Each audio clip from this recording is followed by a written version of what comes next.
Assalamualaikum warahmatullahi wabarakatuh. Bagaimana kabar anak-anak ibu hari ini? Mudah-mudahan sehat ya. Tetap jaga protokol kesehatannya agar anak-anak ibu tidak terkena COVID-19. Nah, pada materi kali ini kita akan membahas tentang makanan dan minuman yang halal dan haram.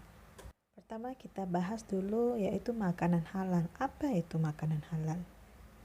Makanan halal adalah makanan yang boleh dimakan menurut ketentuan syariat Islam. Bagi seorang muslim, makanan yang dimakan harus memenuhi 2 syarat. Apa saja? Yang pertama yaitu halal, artinya dibolehkan berdasarkan ketentuan syariat Islam. Yang kedua, thayyib, artinya baik, mengandung nutrisi, bergizi, dan menyehatkan. Nah, apa saja contoh makanan yang thayyib itu atau makanan yang baik itu yang mengandung nutrisi, bergizi, dan menyehatkan? Contohnya yaitu seperti kita sehari-hari makanan buah-buahan, sayuran, susu, daging, telur, dan yang lain-lainnya. Nah, kemudian kita sekarang masuk lagi bagaimana dalil nakli tentang makanan dan minuman yang halal dan haram. Dalam surat Al-Maidah ayat 88 yang artinya, dan makanlah dari apa yang telah diberi Allah kepadamu sebagai rezeki yang halal lagi baik, dan bertakwalah kepada Allah yang kamu beriman kepadanya. Nah, jadi maksudnya di sini kita disuruh memakan dari apa yang telah diberikan Allah kepada kita sebagai rezeki yang halal dan lagi baik. Nah, sekarang kita masuk lagi kepada ada 3 buah kriteria halalnya makanan dan minuman. Yang pertama yaitu halal dari segi wujudnya atau zatnya. Makanan itu sendiri yaitu tidak termasuk makanan yang diharamkan oleh Allah Subhanahu wa taala. Bagaimana contohnya? Halal dari segi wujudnya atau zatnya makanan itu sendiri. Contohnya yaitu seperti makan kita sehari-hari yaitu nasi, sayuran, buah-buahan, ya. Apa kemudian yang tidak termasuk makanan yang diharapkan oleh Allah apa saja? Contohnya daging babi. Nah, yang kedua halal dari segi cara mendapatkannya. Jadi anak-anak ibu harus tahu itu bagaimana cara mendapatkannya. Halal dari segi cara mendapatkannya. Contohnya, halalnya segi cara mendapatkannya misalnya kita makan roti, nah dikasih sama orang itu halal, atau dibelikan sama orang tua kita itu halal. Jangan sampai anak-anak ibu mencurinya atau mengambilnya tanpa sepengetahuan orang lain. Itu akan menjadi makanan haram. Kemudian yang ketiga halal dalam proses pengolahannya. Jadi dalam proses pengolahan makanan itu sebaiknya dibaca dengan membaca bismillah ya. Kalau ada orang tuanya memasak ya, pasti orang tua kalian itu dia membaca bismillah dulu. Kemudian menggunakan bahan-bahan yang dihalalkan oleh Allah Subhanahu wa taala. Nah, sekarang kita masuk lagi kepada jenis-jenis makanan halal menurut wujudnya. Yang pertama yaitu makanan yang disebut halal oleh Allah dan Rasulnya. Itu terdapat dalam hadis Ibnu Majah dan Tirmizi yang artinya yaitu apa yang dihalalkan oleh Allah dalam kitabnya adalah halal, dan apa yang diharamkan Allah di dalam kitabnya adalah haram, dan apa yang didiamkan atau tidak diterangkan maka barang itu termasuk yang dimaafkan ya. Berdasarkan hadis di atas ya, kita dapat mengetahui Allah bilang kalau makanan itu halal ya halal, kalau Allah bilang itu haram ya haram. Seandainya kita tidak mengetahui itu itu halal atau haram, atau kita tidak sengaja memakan daging babi ya, sementara kita tidak mengetahui itu merupakan daging babi, maka kita dimaafkan oleh Allah Subhanahu wa taala. Nah, yang selanjutnya yaitu yang kedua, makanan yang tidak boleh kotor dan menjijikan. Ya, ada di sana gambar makanan yang kotor atau menjijikan itu ya, sedang makan nasi, ada cicak di dalamnya. Itu tidak boleh ya, makanan kotor dan menjijikan. Tapi gambar di sebelahnya makanan yang bersih ya, yang banyak gizinya, yang banyak nutrisinya, itu yang seharusnya kita makan. Kemudian lanjut lagi yang ketiga yaitu makanan yang tidak mendatangkan mudarat, tidak membahayakan kesehatan tubuh, tidak merusak akal, serta tidak merusak moral dan akidah. Itu terdapat dalam surat Al-Baqarah ayat 168 yang artinya yaitu, hai sekalian manusia, makanlah yang halal lagi baik dari apa yang terdapat di bumi, dan janganlah kamu mengikuti langkah-langkah syaitan, karena sesungguhnya syaitan itu adalah musuh nyata bagimu. Nah, dari dalam surat Al-Baqarah 168 itu kita harus memakan makanan yang baik ya, supaya kita tidak membahayakan tubuh kita, tidak merusak akal, serta tidak merusak moral dan akidah kita. Contohnya yaitu meminum minuman yang memabuk-mabukkan ya, seperti minum alkohol, khamar ya, yang dapat merusak akal pikiran kita dan akhlak kita juga dapat merusaknya. Nah, selanjutnya yang kedua yaitu makanan haram. Semua makanan yang langsung dimakan haram dalam surat Al-Maidah ayat 3 yang artinya, diharamkan bagimu memakan bangkai, darah, daging babi, dan daging hewan yang disembelih bukan atas nama Allah, yang tercekik, yang dipukul, yang jatuh, yang ditanduk, dan yang diterkam binatang buas, kecuali yang sempat kamu sembelih. Dan diharamkan pula yang disembelih untuk berhala. Dan diharamkan pula mengundi nasib dengan azlam atau anak panah, karena itu perbuatan syirik ya. Jadi berdasarkan surat Al-Maidah tadi ayat 3, anak-anak ibu kan untuk memakan bangkai. Contoh ya, ada ayam ketabrak sama mobil kemudian meninggal ya, mati ayamnya. Itu sudah menjadi bangkai.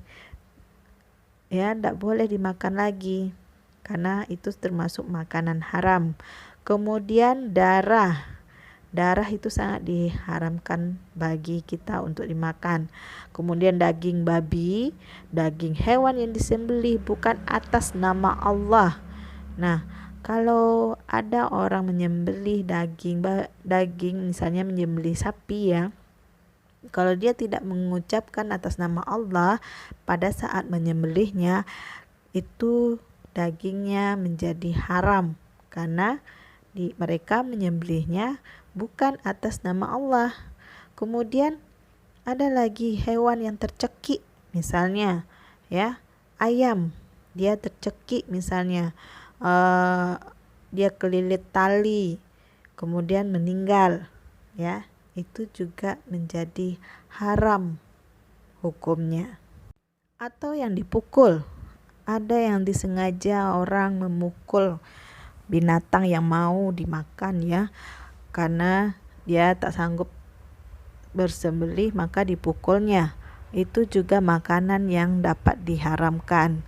Kemudian yang jatuh atau yang ditanduk ya, itu merupakan makanan yang haram. Kemudian diharamkan pula yang disembelih untuk berhala. Contoh ya, ada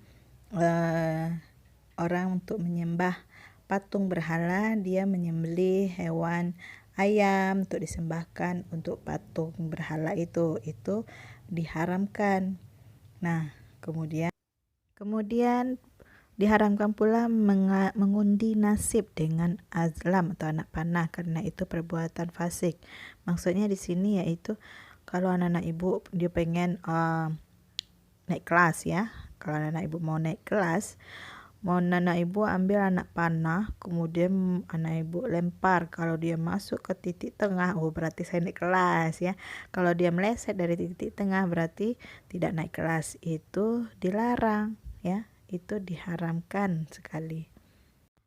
Kemudian kita masuk lagi semua jenis makanan yang mendatangkan mudarat atau bahaya terhadap kesehatan badan, jiwa, akal, moral, dan akidah. Terdapat dalam surat Al-A'raf ayat 33 yang artinya, katakanlah Muhammad, Tuhanku hanya mengharamkan segala perbuatan keji yang terlihat dan yang tersembunyi, perbuatan dosa dan perbuatan zalim tanpa alasan yang benar. Yang pertama yaitu semua jenis makanan yang kotor dan menjijikan. Terdapat dalam surat Al-A'raf ayat 157 yang artinya, dan yang menghalalkan segala yang baik bagi mereka dan mengharamkan segala yang buruk bagi mereka. Ayat tersebut menegaskan bahwa makanan yang diperoleh dengan cara batil atau tidak benar hukumnya haram. Misalnya nih ya, didapat dengan cara mencuri, menipu, memalak, korupsi, memeras, dan sejenisnya.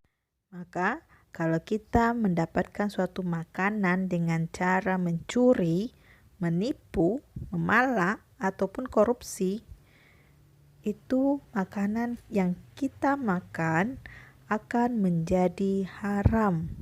Nah, anak-anak ibu berhati-hati kalau bertindak ya, jangan sampai apa yang kita makan atau yang kita konsumsi menjadi haram, karena itu akan menjadi sia-sia dalam kehidupan kita dan tidak akan pernah menjadi pahala.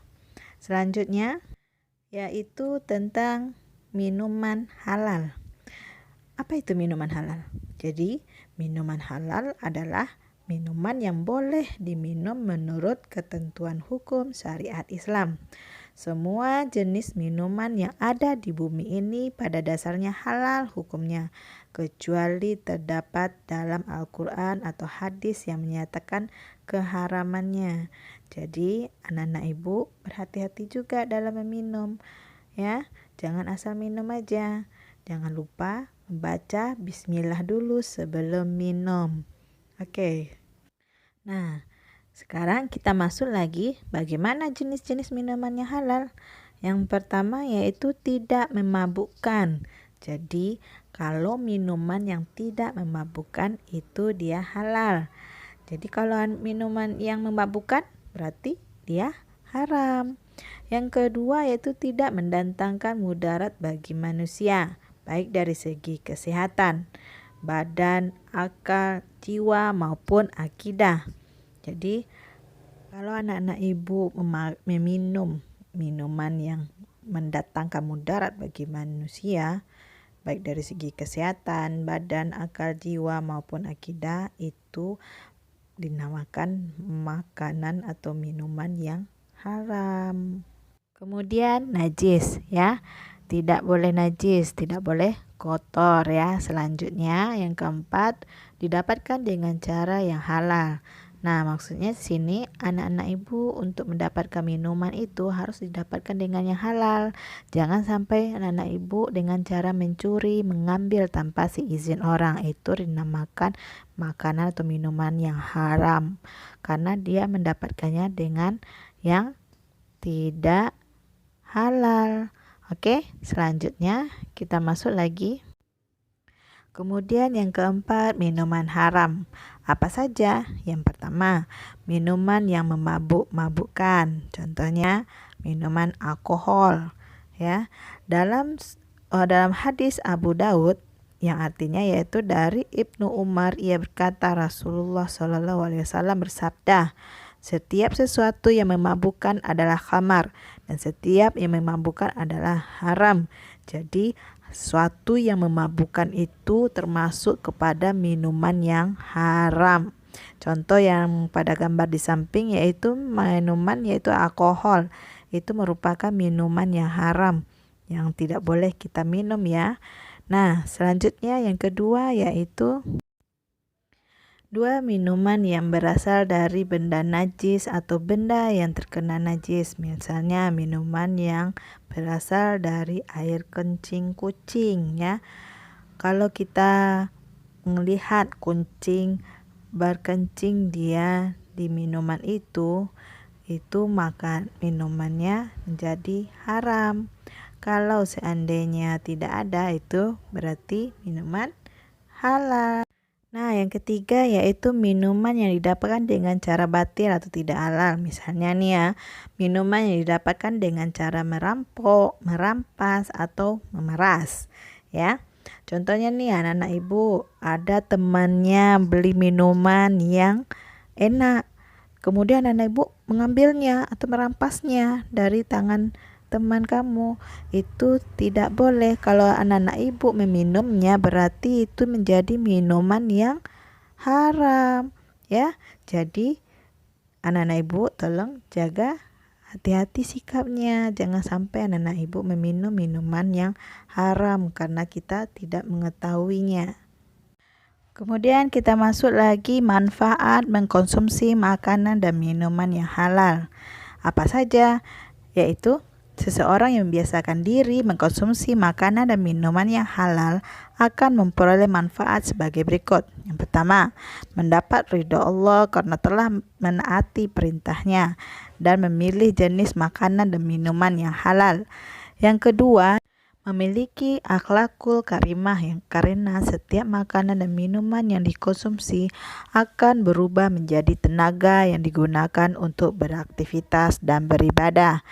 Yang ketiga yaitu terjaga kesehatannya karena setiap makanan dan minuman yang dikonsumsi bergizi dan baik bagi kesehatan badan. Nah, demikianlah manfaat dari mengkonsumsi makanan dan minuman yang halal. Sudah paham ya? Ibu harapkan anak-anak ibu sudah paham. Nah, di sini kita apabila anak-anak ibu mengkonsumsi makanan dan minuman yang halal, maka banyak sekali manfaat yang akan anak-anak ibu dapat. Jadi, anak-anak ibu tolong untuk memakan makanan minuman yang halal agar anak-anak ibu mendapatkan manfaatnya yang sangat besar itu ya. Nah, selanjutnya bagaimana dengan akibat buruk dari makanan dan minuman yang haram? Yang pertama yaitu amal ibadahnya tidak akan diterima dan doanya tidak akan dikabulkan oleh Allah Subhanahu wa taala. Yang kedua, makanan dan minuman haram bisa merusak jiwa terutama minuman keras atau khamar. Selanjutnya yaitu akibat buruk meminum khamar diantaranya seperti yang pertama menyebabkan berbagai macam penyakit psikologis yaitu gangguan jiwa, misalnya gangguan daya ingat, jadi kita bisa berlupa ya. Kalau kita minum alkohol, gak ingat itu namanya orang tua, nama kita sendiri aja kita gak tahu ya. Kemudian gangguan mental ya, seperti kayak orang gila ya, gak tahu apa-apa. Selanjutnya itu kegagalan daya pikir. Nah, yang kedua yaitu menimbulkan beban mental, emosional, dan sosial yang sangat berat. Jadi, kalau anak-anak ibu minum alkohol, mentalnya kena, emosional, sering marah ya. Belum apa-apa sudah marah, nggak ngapa-ngapain orang marah ya. Itu sangat membuat suatu situasi yang sangat buruk, membahayakan jiwa kita. Yang ketiga itu menimbulkan beban penderitaan berkepanjangan dan hancurnya masa depan. Jadi kalau anak-anak ibu meminum makanan haram, contohnya alkohol ya, bisa merusak masa depan ya. Karena minum itu kita jadi malas belajar, kita tidak ingat dengan pelajaran, tinggal kelas, jadi masa depan kita akan menjadi hancur. Sayang kan? Jadi anak-anak ibu tolong dalam kehidupan sehari-hari minumlah makanan dan minuman yang halal supaya anak-anak ibu masa depannya cerah ya, akhiratnya bagus, dunianya juga bagus. Nah, selanjutnya makanan dan minuman yang haram dapat mengganggu kesehatan tubuh. Nah, dari gambar di bawah ini coba anak-anak ibu perhatikan, ada karena kita memakan makanan haram, minuman haram dapat mengakibatkan penyakit jantung, liver, tekanan darah tinggi, imunitas kita menjadi lemah, gampang sakit. Anak-anak ibu mau seperti itu? Pasti tidak mau ya kan? Jadi anak-anak ibu harapkan untuk dalam kehidupan sehari-harinya, setelah kita mempelajari ini, anak-anak ibu dapat mengaplikasikan dalam kehidupan sehari-hari ya, memakan dan minuman yang halal, jangan pula kita memakan makanan atau minuman yang haram ya, supaya kita dapat faedahnya baik dunia maupun di akhirat. Baiklah anak-anak ibu, demikianlah materi yang telah ibu sampaikan. Semoga anak-anak ibu bermanfaat. Kalau ada kesalahan ibu mau minta maaf. Assalamualaikum warahmatullahi wabarakatuh.